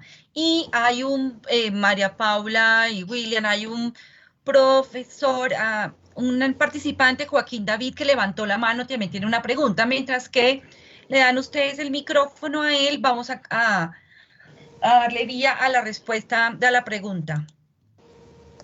¿Qué relación tiene la presentación de ustedes con la pedagogía crítica. No sé quién quiera responder. José Raúl, ¿te parece? Es que no, venía yo como pensando en esta perspectiva crítica, ¿qué es? Pero aquí está la pedagogía crítica latinoamericana, ¿no? Yo creo que aquí tiene todo que ver, y creo que por más de que usemos distintos autores de otros contextos, quizás la precisión que hacíamos sobre lo anglosajón, la precisión que se hacía sobre todo eso, pues recae efectivamente que en lo que hemos venido comentando. Y pienso en esto, en los horizontes que tiene más bien de reflexión, y yo creo que ahí en esa perspectiva de reflexión crítica, construcción colectiva, de saberes, ahí es donde yo creo que todo eso, pues no solamente pertenece a la pedagogía crítica latinoamericana, sino que tiene que ver con un espectro mucho más amplio de comprensión de la pedagogía. Lo latinoamericano pues tiene que ver casi con el empoderamiento de los grupos, el reconocimiento de los profesores como sujetos reflexivos. Todo eso hace parte, pues digamos, de la pedagogía crítica en genérico. Que sea latinoamericana, pues yo creo que ahí hay unas discusiones que podríamos tener más adelante, pero que creo que pues digamos tratamos de enmarcar, tanto Andrés y yo, esa perspectiva que abra y que rompa, y creo que eso es más como de nuestro contexto. O sea, lo que decía Andrés hace un momento, esa perspectiva, y creo que, pues bueno, ahí yo estoy también absolutamente de acuerdo, y es que todo lo que tiene que ver con didáctica en la perspectiva anglosajona es de la psicología del aprendizaje. O sea, si uno quiere estudiar cómo enseñar en la perspectiva anglosajona, pues estudia psicología del aprendizaje. En nuestro contexto no, en nuestro contexto tiene nombre propio y es didáctica, y nosotros lo hemos expandido, lo hemos tratado de complejizar en esa perspectiva de lo que significa la enseñanza. No sé, Andrés, ¿qué más podías decir ahí? A ver, de nuevo, pues cuando entramos en estas discusiones sobre pedagogía crítica latinoamericana, pues nos estamos moviendo en un nivel de discurso que a mi manera de ver la mayoría de las veces es un discurso más metateórico, a ponerle de otra manera más filosófico, antropológico, y claro, eso nos ofrece unos presupuestos, unas bases que son muy interesantes.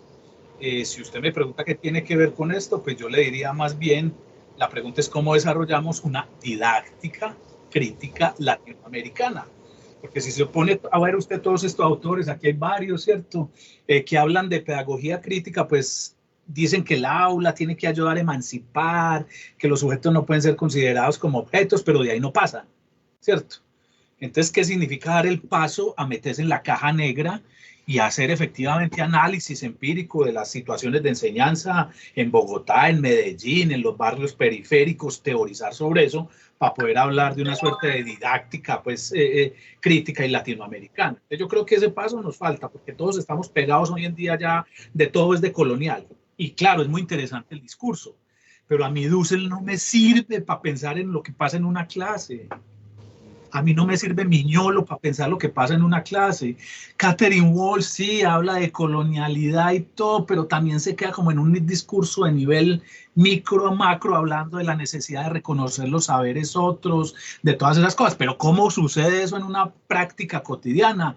¿Cómo hacemos análisis de eso? ¿Cómo lo describimos? Etcétera, etcétera. Entonces, dicho en otras palabras, claro, necesitamos, si esa es nuestra postura, una postura crítica, si es a nuestra postura, una postura de colonial, pero no nos podemos quedar en el discurso de colonial pues, filosófico de Dussel y de todos estos otros. Tenemos que, con base en los discursos, ir a observar aula. Entonces la pregunta aquí es cómo planea uno, por ejemplo, una clase sustentada en los presupuestos de una perspectiva de colonial, ¿cierto? ¿Qué tan distinta la hace? ¿Cómo cambia la estructura del tiempo? ¿Cómo cambia la estructura de los contenidos? ¿Cuál es el tipo de relación que se establece con el otro? Etcétera, etcétera. Entonces, para poder aterrizar eso, necesitamos meternos en el mundo, digámoslo así, de la enseñanza y utilizar esos parámetros, porque si no, otra vez nos quedamos en un nivel de especulación que un poco nos permite empirizar. Por el título de la charla mía era Teoría, Empiria. Necesitamos hacer trabajo más de campo, como lo empezaron Eloísa Vasco en el textico del magisterio. Fue un primer intento de decir, vea, tenemos que construir saber pedagógico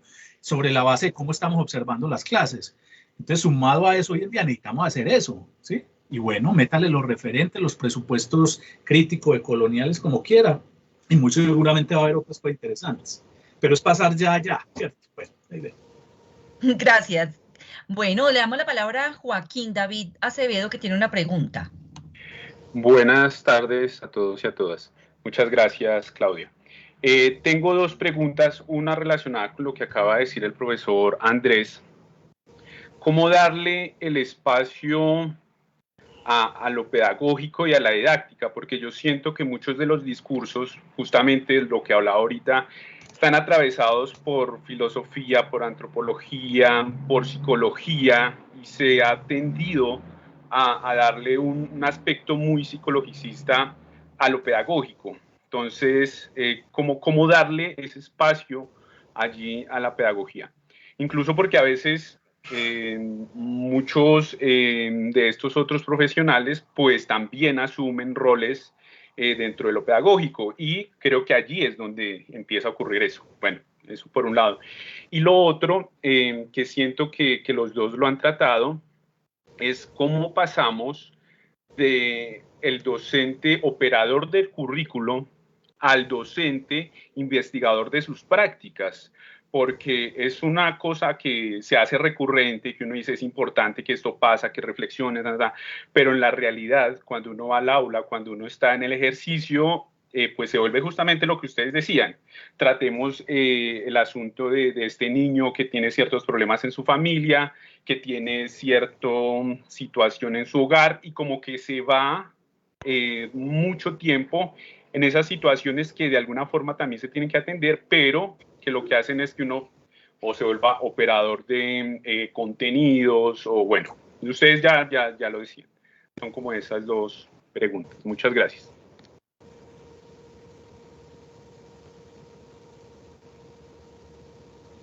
Las pretensiones del llamado diario pedagógico, del planeador tenían esa pretensión, y era no solo de decir si se había dado la clase como se le estaba prescribiendo, sino también como un espacio para hacer apuntes sobre aquellos asuntos que llamaban la atención, pues en donde se hace y se hace, digámoslo así, con conciencia. Es un espacio para recoger impresiones desde el punto de vista de lo que acontece en el aula, que puedan quedar plasmadas en el texto y que pueden permitir hacer seguimiento, inclusive no solo sobre asuntos problemáticos, sino pues sobre asuntos que llamen la atención.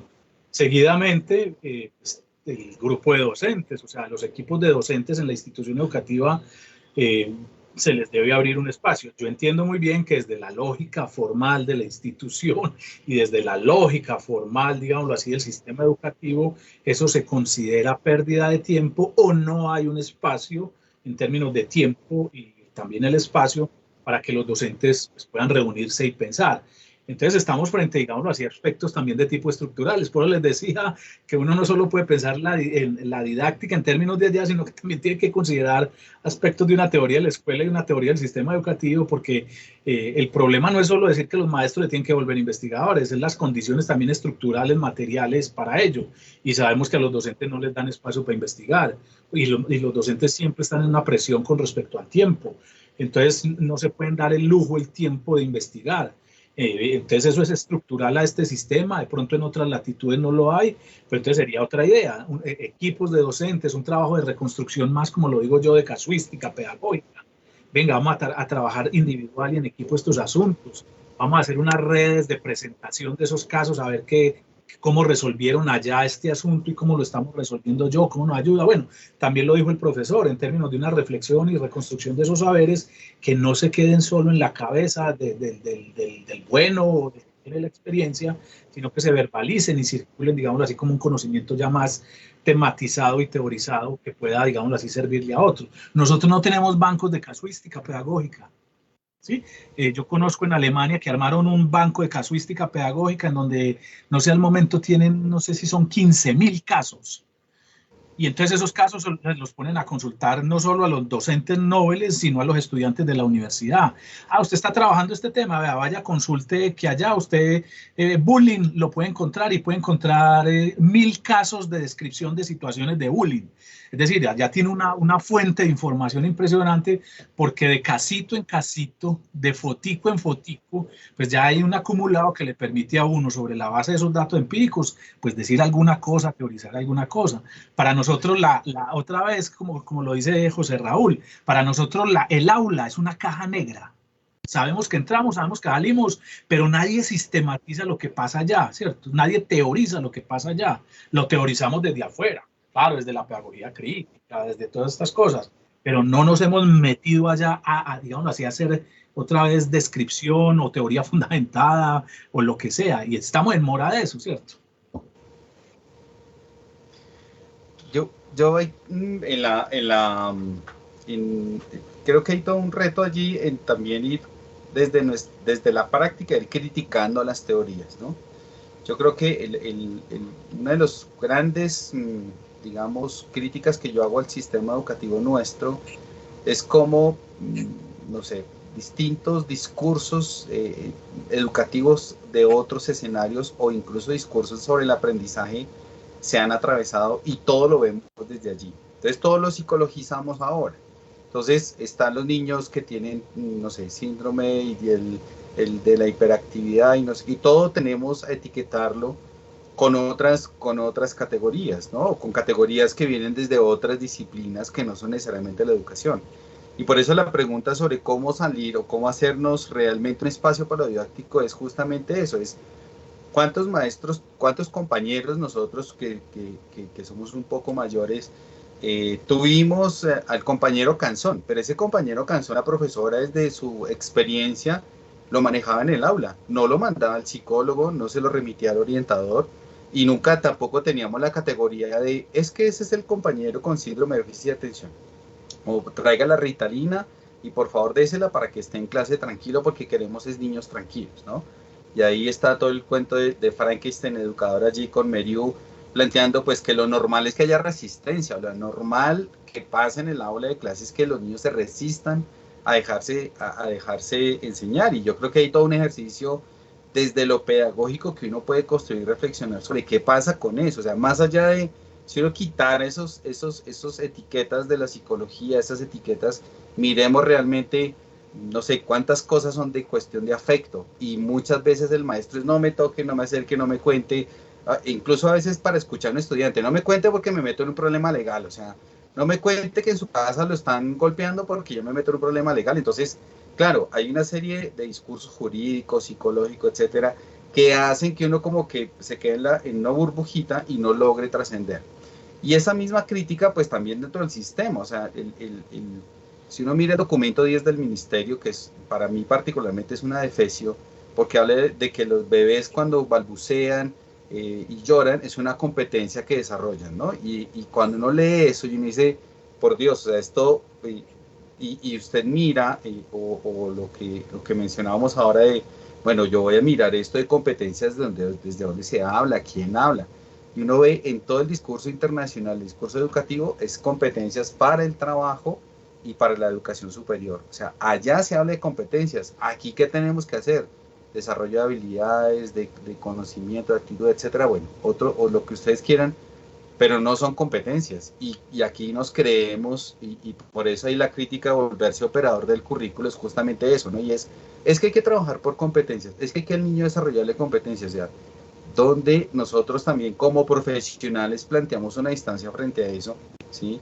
Y cómo dentro de las comunidades educativas también logramos como colectivos mantenernos desde nuestro ejercicio pedagógico y educativo, digamos, críticos o por lo menos cuestionadores de ese tipo de discursos, porque finalmente lo que nos pasa siempre, o les pasa a ustedes, eso lo pregunta la prueba, ¿sabes? Vienes a ver tercero, quinto, séptimo, etcétera. Entonces hay que responder a la prueba, pero es que la prueba es la prueba, o sea, ahí no se cierra todo lo que educativamente podemos hacer, todo lo que podemos enseñar, y creo que a veces es esa misma reducción que el sistema hace de todos los procesos educativos, frente a los cuales nosotros también tenemos que, entre comillas, hacer resistencia, ¿no? Y resistencia en el buen sentido, o sea, de venga, sentémoslo, pensémoslo, planteemos cosas nuevas, y a partir de eso, pues, como lo decía Andrés, generar espacios colectivos para que eso pueda pasar.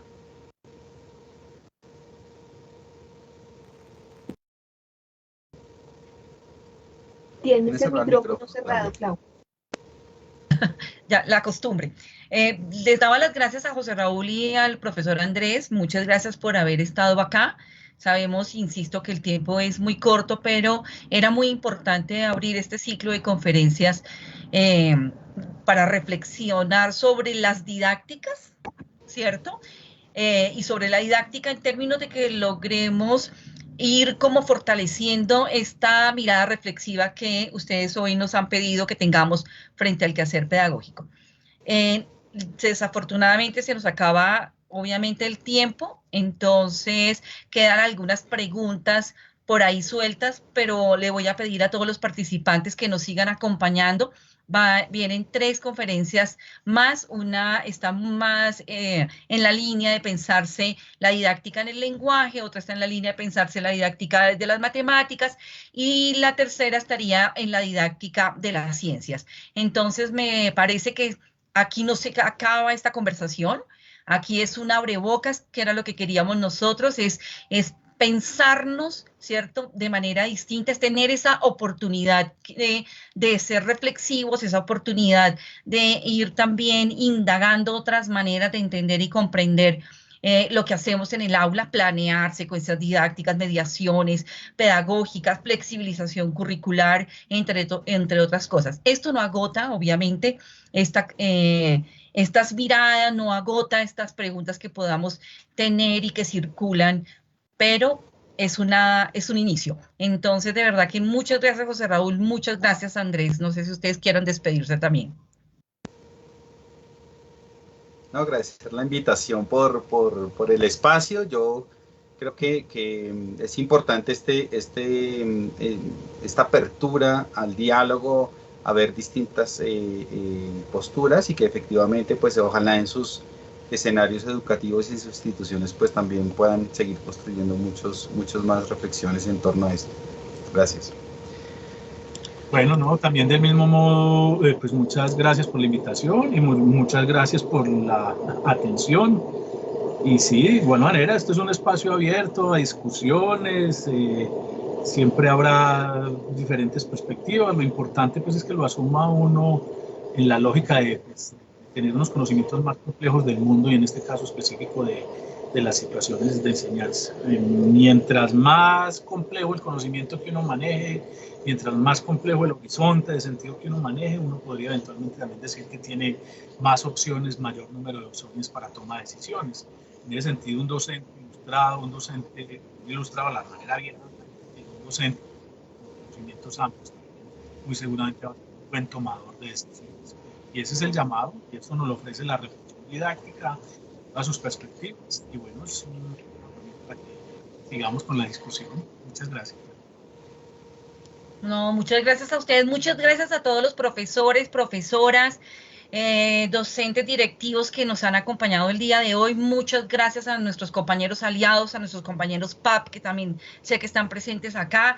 Muchas gracias al equipo que hizo posible este evento, María Paula, Mónica, William, Mauricio, mil gracias de verdad por todo el apoyo que nos han brindado para este momento.